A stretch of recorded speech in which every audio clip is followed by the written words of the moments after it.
to have your 4 identical slabs ready to go today so that we could start building the walls. If that's not the case and you don't have your 4 slabs ready with your cutouts finished, then you have to make them identical before you can move on, right? You have to do the cutouts, you have to get them ready to go before you're ready to move on. However, that's fine. So what I was saying, really the key to today is going to be all about surface area and making sure, like, so when I go to try and put these 2 pieces together, that I'm not putting together like a little teeny tiny surface area. I'm not trying to put them together like on the corner like that, because if you're not using a big surface area, things are going to have a tougher time like staying together. And that's why if anybody's had any like small pieces like crack off or anything like that, it's probably because you were dealing with a really small surface area.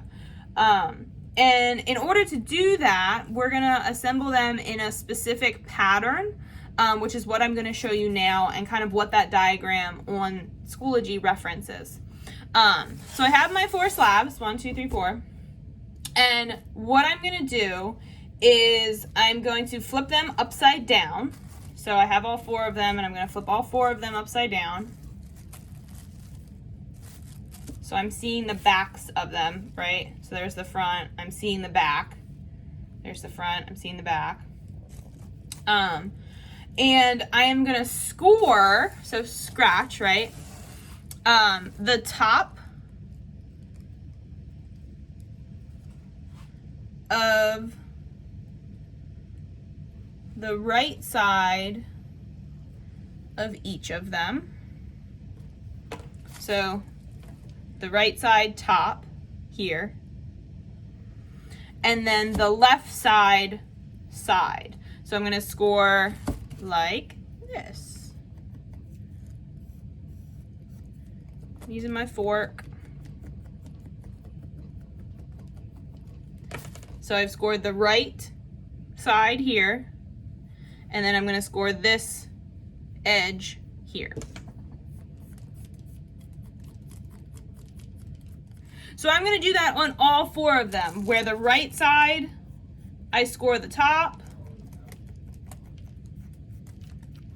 and then the left side, I score the edge. And it has to be that same like right side, left side, because otherwise they won't pair up the way they need to. So the right side, top,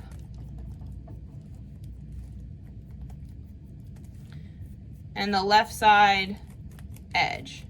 What questions do you guys have about how I'm scoring it?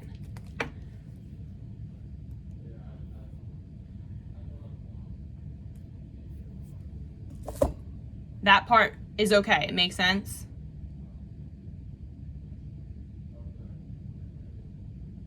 Okay, awesome. All right, so now what that has done is set you up to put the walls together in that kind of correct pattern. You know how when you go to move and you have to like close the top of the box and it's like under, over, under, over, under, over when you close the top of the box? It's kind of like that. So it's kind of like we're gonna go top to side, top to side, top to side, all the way around, okay? So what I'm gonna do is I'm gonna take my fingertip of water and just put a little bit of water on one of my top edges.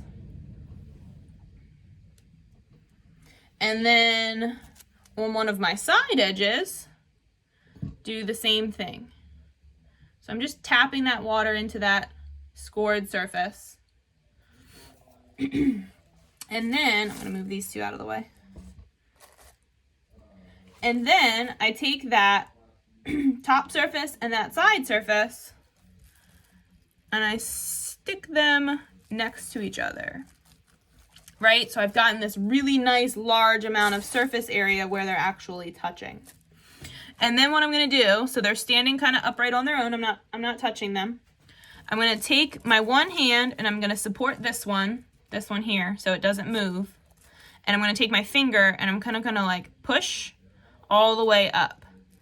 So I'm going to push until I see like water start to kind of seep out of that edge. Once I see that water kind of like seep right out, I know that my connection is pretty good. But it's crucial that I support this one with this hand because otherwise it's going to break. right? And you can see how tight that edge is together. And I'm going to repeat that process until all 4 of my walls are up. So I've got 2 walls here. I've got, spin it around. I've got scores here, so I'm going to wet them just with my finger. Take my next tile and wet my edge. Right? And repeat that same process. Line them up. Support with my one hand. Press with my other. Make sure they're nice and lined up. So until I see little water kind of seep out of that seam. Right? And then I repeat it again. Now this last one is the one that's going to have that kind of over-under thing going on. So I've got a side here that I'm going to fingertip with my water. And I've got an edge here, and I'm going to do the same thing. Just tapping some water in it.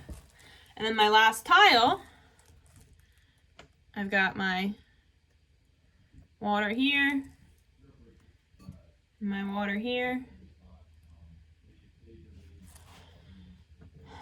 All right, so this is an edge, this is a top.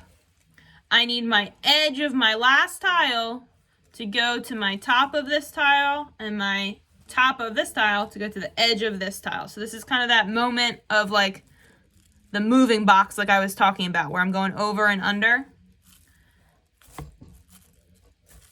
Plastic getting stuck in there. Right, so you can see on this side, the seam comes together on this edge, but on this side, the seam comes together on this edge. Right, that's kind of that over-under moment. That's the piece that I'm saying isn't going to make sense until you do it, until you look at that diagram, right? But same deal, I'm going to support this side, press them together, support this side, and press them together. All right, so now I've got a cube. Yay! All right, I've got a 3-dimensional cube. Woohoo! Woo! But it has these super ugly seams. It has these super ugly seams. Right? We want to get rid of those. To get rid of the seams,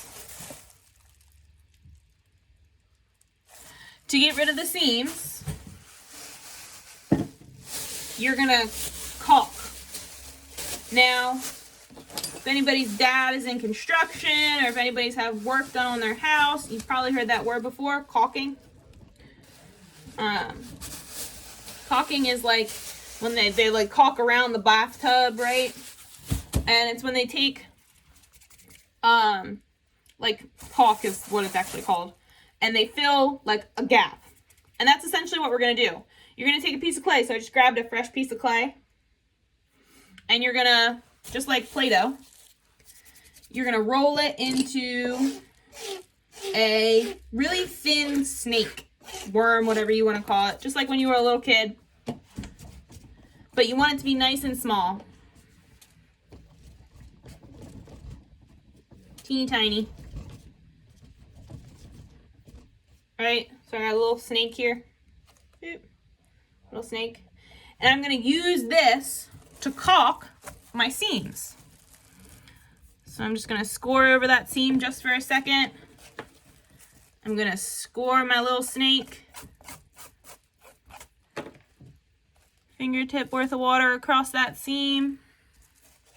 And I take my little caulk snake, and I'm just going to start at the bottom, and I'm going to press that little snake across that seam. Hopefully you guys can see. Yeah, you can see.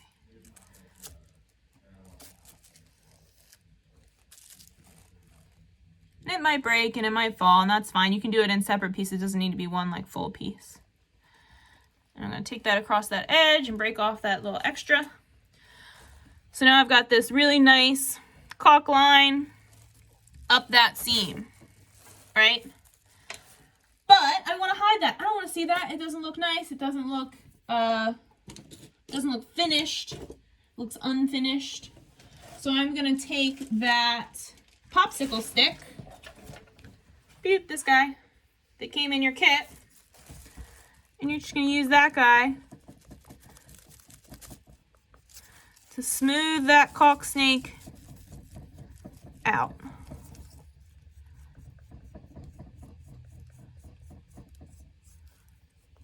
Just like that.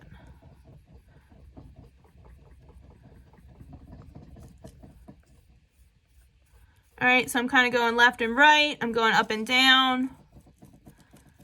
But I am making that seam disappear.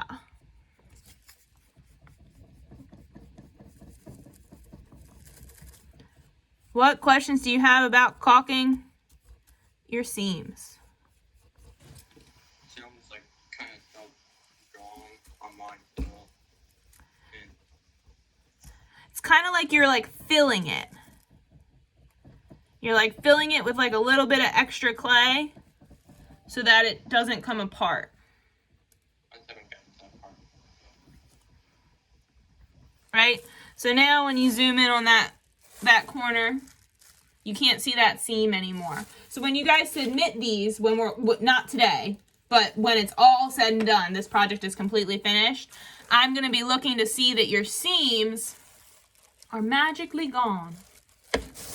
So after you do the outside, you're going to repeat that same process, that same caulking process on the inside. So I'm going to turn this around. I'm going to score kind of that seam that's in the inside there. I'm going to take one of my caulk snakes, score it as well. Add a little bit of water. And then I'm going to caulk the inside of that seam too. What this one does, this one isn't so much about hiding the seam. It's more so about making sure that the seam dries evenly. So because we're going to caulk the outside seam, if you don't also caulk the inside seam, the inside would start to dry faster. And then that can cause it to crack because the inside and the outside are drying at different speeds. What questions do you have about the seams or anything about the caulking process or the building your walls process? I haven't gotten to that part yet. Yep, that's totally okay. And then I would repeat that same process for all 4 of my corners. So all my seams are hidden. Okay?